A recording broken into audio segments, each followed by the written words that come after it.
I didn't think I was ever going to witness a debate as devastating as the one that you and Dana moderated back in June, where Joe Biden basically tanked his reelection campaign. I think tonight was just as devastating. I think that Kamala Harris pitched a shutout. On almost every subject I can think of. She shut Trump down on abortion. She shut Trump down on January 6th and democracy. She shut him down on national security and turned to the former president and said, the military leaders who served with you think that you're a disgrace. And then, as Dana mentioned, very powerfully at the end made the point that she is the candidate of change. We need to turn the page from a decade of division and polarization. On substance, I think she pitched a shutout, and I think she did on style as well.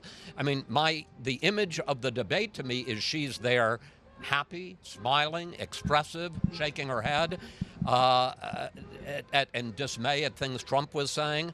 And Trump looked angry, scowling. She was looking directly at the audience. He was looking at the moderators and arguing with them. And something else. And Donald Trump looked old tonight. Yeah. And you know, somebody said on my show on Saturday, she wins just by showing up. I didn't know that was going to be true. I think it was. Yeah. She was the candidate of change just from the moment the two of them were on the stage. He was reacting to everything that she said. Well, what you saw really was under control. Vice President Kamala Harris prosecuting this debate with surgical precision. She was aware, as she must have been as a prosecutor, that the second you were inside of a courtroom, the jury is looking at everything you're doing. Muted microphones, doesn't matter. Her nonverbal cues, her body language, her incredulous expressions, at one point putting her hand under her chin to demonstrate that she was completely baffled by his line of defense. Losing a battle of expert witnesses you're talking about national security advisors, talking about Nobel laureates, talking about the whole litany of people who do not buy what he's selling. Also very well trained and seasoned and knowing how to grapple with somebody who is going to possibly be bombastic, petulant, defensive, and have a derailed effort. She focused on all of those things. I saw somebody who, when she came out, allow me to reintroduce myself. My name is Kamala Harris. On behalf of Kamala Harris, she came out with that in mind, and I think she executed. Now, Donald Trump tried to derail her a number of times, but notice I'm saying the words Donald Trump in the way she did. It wasn't President Trump. She was referring to him as similar as you would in a courtroom, the defendant, under his title, reminding you of what, how did she phrase it? What he left us with. It was a really dynamite performance.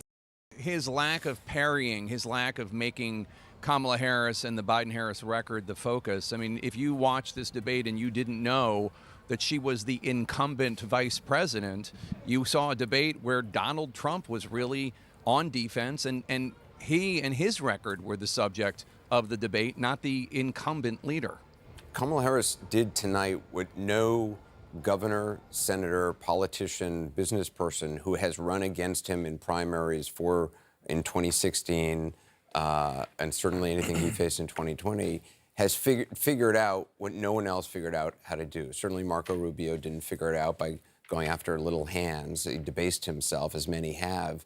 I want to show just some key moments where she needled Donald Trump on the most sort of obvious, basic things that we all know he has said, we all know are weak points, to devastating effect. Let's just take a look. Let's talk about what Donald Trump left us. Donald Trump left us the worst unemployment since the Great Depression. Donald Trump left us the worst public health epidemic in a century. Donald Trump left us the worst attack on our democracy since the Civil War. What the Wharton School has said is Donald Trump's plan would actually explode the deficit. I'm going to actually do something really unusual, and I'm going to invite you to attend one of Donald Trump's rallies, because it's a really interesting thing to watch.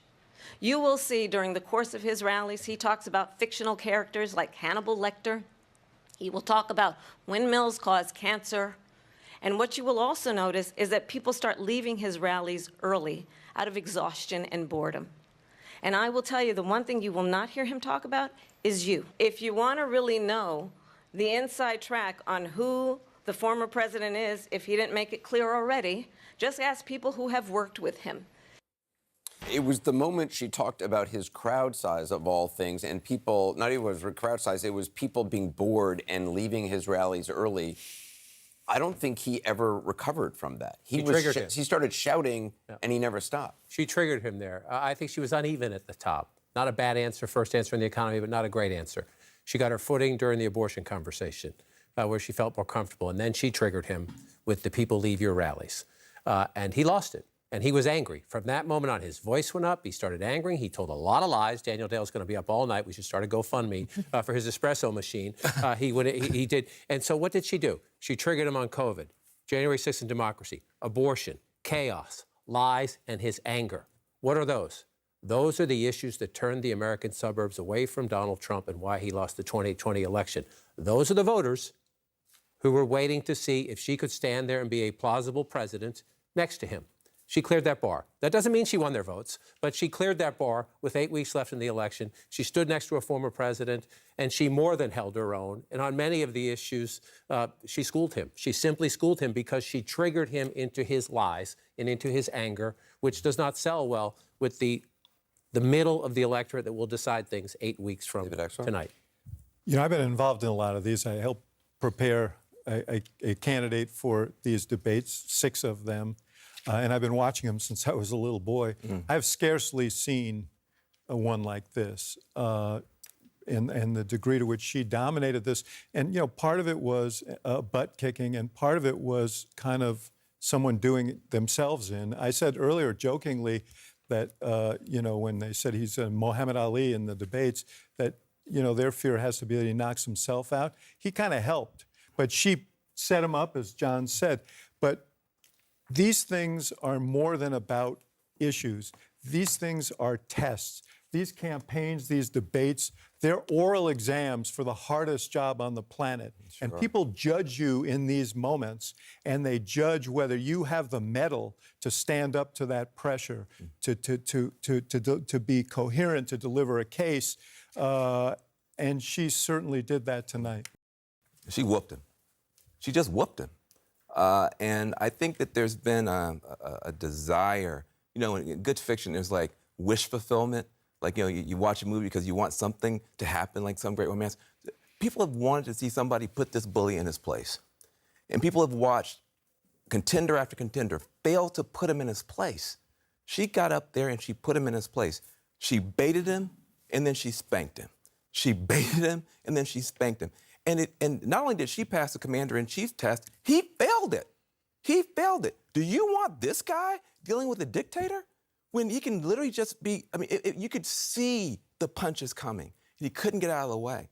I mean, if you can so unhinge somebody by saying people leave your rally, any world leader can manipulate you into anything, can't So I think that she passed the test. He failed it. But I think also she was speaking for the people. She really was speaking for the people. I think the right wing may not see it, but she kept coming back to a middle-class background. He kept talking about himself and himself. He went down every rabbit hole imaginable.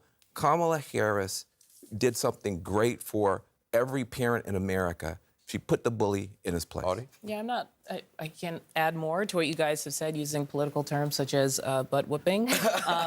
But Harris hacked Donald Trump tonight. And we talked earlier, I mentioned, you know, being unconventional, which he has been all these years, doesn't mean he's unpredictable. And it turned out she could use a Mad Libs of triggers of everything he's ever talked about or been bothered by and use them in a formula that was to first talk about an attack line he might have said to her, take a topic she was weak on, and follow it up with a trigger for him, and then watch him spin himself in circles trying to defend it. And at the start of this conversation, at the start of the night, we talked about who's going to look like an incumbent versus who's going to look like a challenger.